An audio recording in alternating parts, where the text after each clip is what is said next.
تھے. اللہ پاک نے ایسا دل آپ کو عطا فرمایا تھا کہ حضور کے اندر صبر، تحمل، نہ کبھی جھوٹ بولا، نہ کبھی کسی کو دغا دیا، نہ کبھی کسی کے ساتھ فریب کیا، نہ کبھی کسی کو گالیاں دی، نہ کبھی کسی کو برا کہا، نہ کبھی کسی کا دل دکھایا، نہ کبھی کسی کا دل توڑا. یارو آپ اخلاق کو پڑھے. وہ دربار ایسا تھا، ظلم کرنے والا بھی آ رہا ہے تو وہاں سے کچھ لے کر جا رہا ہے. یارو حضرت یوسف علیہ السلام کو ان کے بھائیوں نے تھوڑی دیر کے لیے ستایا اور پھر اس کے بعد یوسف علیہ السلام نے ان کو معاف کیا.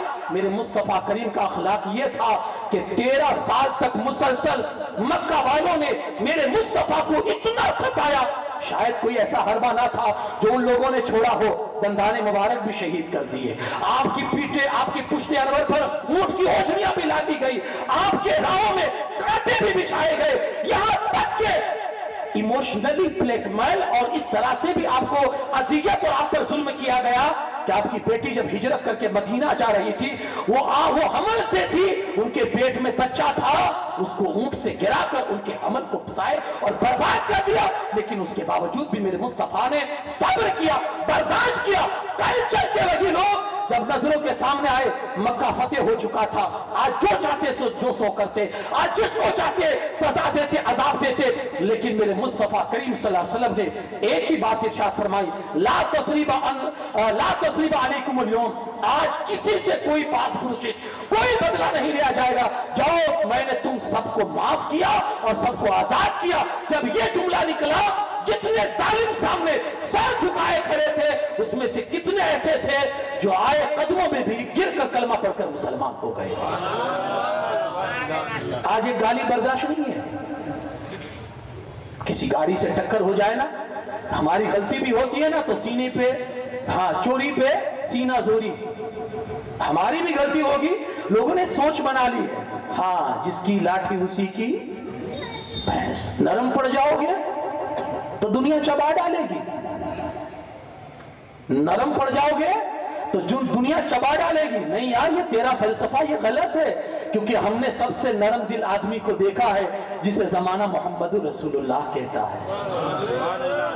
یارو کتنے نرم تھے کہ آنے والا سامنے کتنا بھی سنگ دل، کتنا بھی پتھر دل آتا تھا، میرے مصطفیٰ کی نرمی دیکھ کر وہ بھی نرم پڑ جاتا تھا.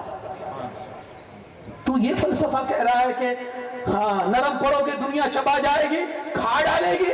نہیں یار، دنیا کھائے گی نہیں. میرا رب نرم دل آدمی کے ساتھ ہوتا ہے، اور جس کے ساتھ رب ہوتا ہے اسے دنیا کھاتی نہیں ہے، اسے دنیا سر پہ بٹھا لیا کرتی ہے. تو صحیح، یہ ہمارے اور آپ کے فلسفے ہیں.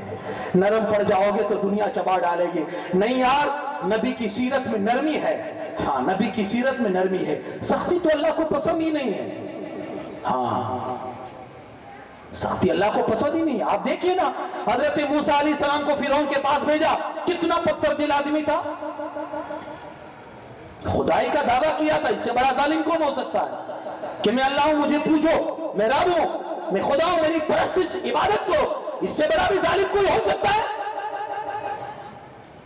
لیکن یارو، موسیٰ علیہ السلام کو اللہ نے بھیجا، جاؤ فرعون کے پاس اور اس کو تبلیغ کرو، دین کی دعوت دو. جانے لگے تو جانتے اللہ پاک نے موسیٰ علیہ السلام سے کیا کہا؟ اذهبا الى فرعون انه طغى فقولا له قولا لینا. موسیٰ جاؤ، تم اور تمہارے بھائی ہارون جاؤ اس کے پاس، لیکن جا ضرور رہو، بات نرمی سے کرنا، نرمی سے. قدرت کو پسند نہیں سختی زبان میں رکھی نہیں، اسی لیے ہڈی زبان میں. اللہ کو پسند ہی نہیں ہے کہ کوئی سختی سے، اور جو کام سختی سے نہیں ہوتا نا، آپ تجربہ کریں، نرمی سے ہو جاتا ہے. اللہ کے رسول صلی اللہ علیہ وسلم کے زمانے میں ابھی ابتدائی دور تھا اور لوگ نئے نئے مسلمان ہوئے تھے، انہیں معلوم نہیں تھا مسجد کا ادب کیا ہے اور خانقاہوں کے ادب کیا ہے، درگاہ کا ادب کیا ہے، بارگاہ مصطفیٰ کا ادب کیا ہے. یہ سب معلوم نہیں تھے ان کے. نیا دور تھا اسلام کا. ایک صحابی، اعرابی صحابی، دیہات کے رہنے والے، گئے مسجد میں پیشاب کرنا شروع کر دی.